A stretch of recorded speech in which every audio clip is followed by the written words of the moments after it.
Si nos gendarmes n'étaient pas intervenus, le viol n'aurait sûrement jamais eu lieu.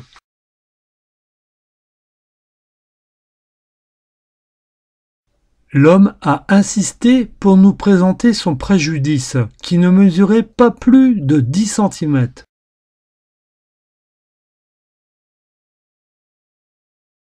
Le trou de balle était si gros que nous avons pu y mettre 2 doigts.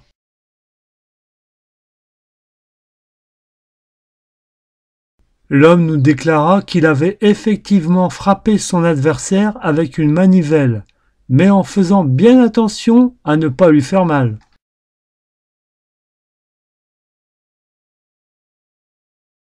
Quand le contrevenant a crié « Espèce de gros con !» dans son dos, le brigadier de service a aussitôt cru se reconnaître et a verbalisé.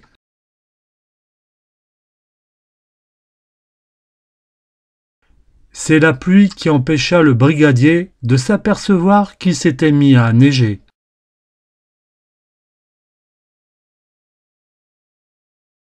Pour finir, l'interpellé avoua le vol ainsi que quelques autres meurtres.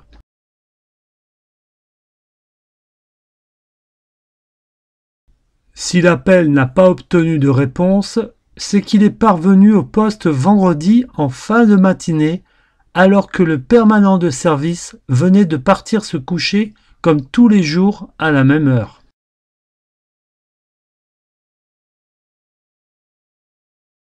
Nous avons donc pu constater qu'il n'y avait rien à constater.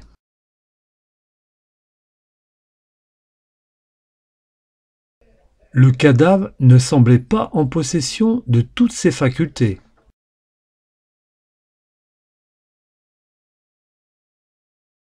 Le plaignant, visiblement en état d'ébriété, prétendait s'appeler Jésus et signa le formulaire d'une croix.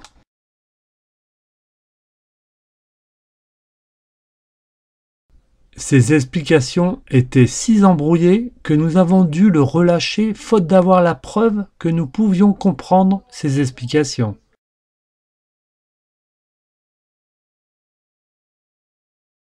L'homme, qui était aussi sourd que son épouse, ne semblait pas s'entendre très bien avec elle.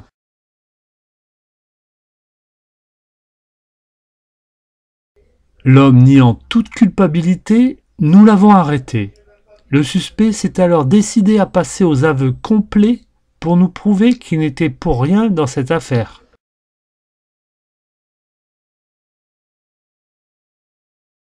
L'homme avait essayé de cacher l'arme dans ses bottes. Malheureusement pour lui, il s'agissait d'un fusil dont la longueur dépassait.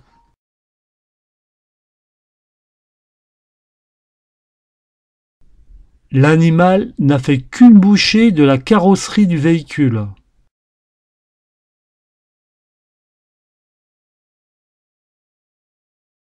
Arrêté par les gendarmes, le voleur les a menacés d'appeler la police.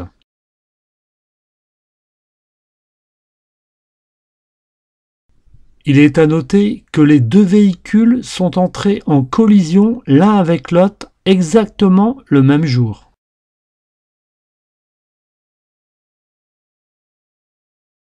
En nous priant d'accepter ses excuses, l'homme nous affirma que ces injures étaient bien l'expression de sa pensée et que l'incident était donc clos.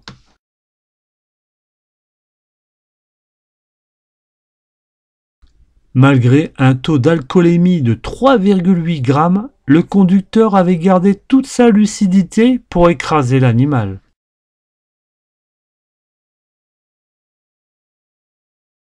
Sous le coup de la colère, l'homme mangea une pomme en ricanant.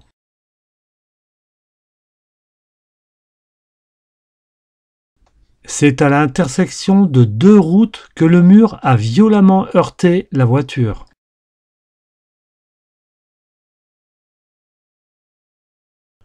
Un violent coup de marteau l'avait cloué au lit depuis 2 jours.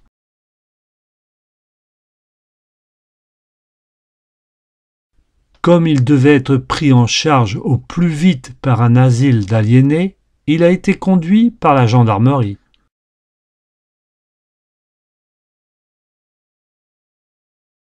L'homme a menacé l'adjudant que si on le prenait sur ce ton, lui aussi le prendrait sur ce ton.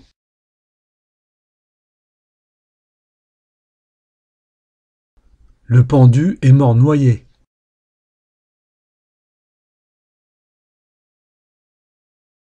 La gendarmerie ne viendra pas s'occuper de vos chaudières ou éteindre une télé.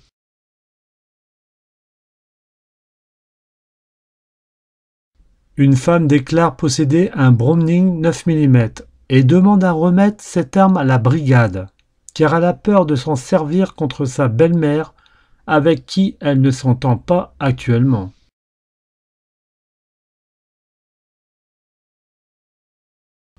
Une dame demande l'intervention de la brigade locale. Ses deux enfants, âgés de 9 et 11 ans, refusent catégoriquement de faire leurs devoirs.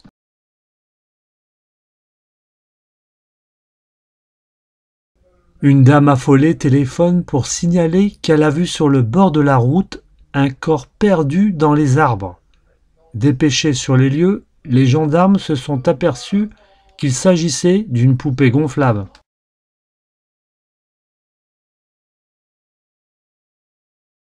Un monsieur se présente à la brigade, un testament à la main. C'est celui de sa tante qui est au plus mal. Le notaire est en vacances et notre homme souhaite ardemment déposer le document chez les gendarmes. Mieux vaut prévenir.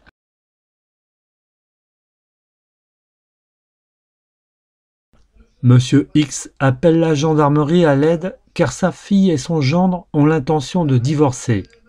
Il voudrait bien que les gendarmes raisonnent ses enfants.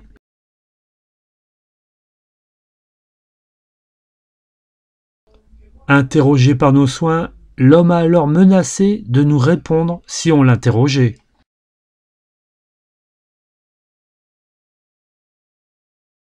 L'homme a refusé de reconnaître qu'il avait menti en affirmant qu'il était mort.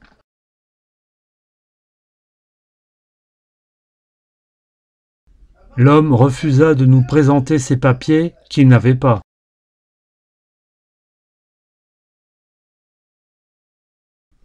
L'homme sortit de son pantalon un engin avec lequel il frappa violemment l'inspecteur à la bouche.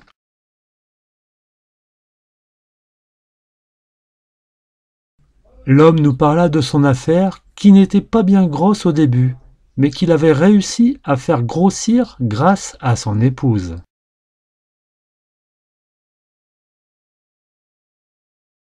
Le suspect nous a alors menacés en fronçant les sourcils.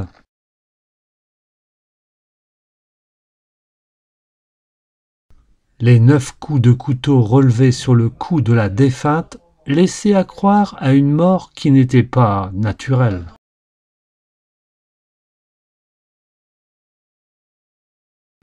Maîtrisé par nos soins, l'homme s'est enfui à toutes jambes.